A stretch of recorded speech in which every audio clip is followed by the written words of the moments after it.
هغه خلک چې عمل د قرآن او سنت برابر دی دوی له موږ ورکو حیات طیبه مزیدار ژوند ایمان عمل صالح دا به پیژنې قرآن او سنت کې ټول اندقه تشریح ده قرآن دا اول نه چې تاسو وګورئ تر آخره پورې فقط او فقط د ایمان نه بحث نه نو وروسته به د ایمان مقتضیات دي الله عز وجل موږ له معرفي کوي عمل صالح موږ له معرفي کوي نیک عمل دی له نشي ویلی چې پیر سے به عمل نیک عمل وای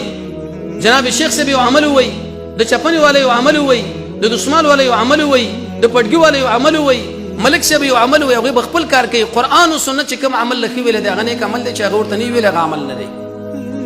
علم الشرعي سيدنا وامامنا معاذ بن جبل رسول الله صلی الله علیه وسلم سوان صحابي د څلور درس کلو په عمر باندې به شي تیګ تعاون په مرز پیغمبر لډیر انتیزیت ګرانه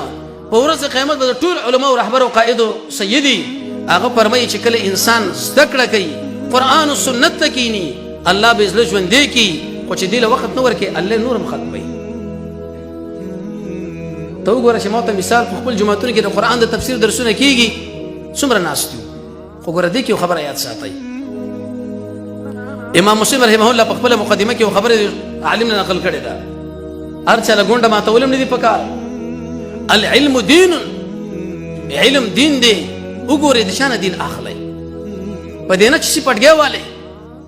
په دې نه چې دا ډېر انتهایی مشهور انسان دی آیا دا وګوره چې قرآن او سنت والا دی کنه بل څوک دی که بل څوک ګوره دغه خواله کین نه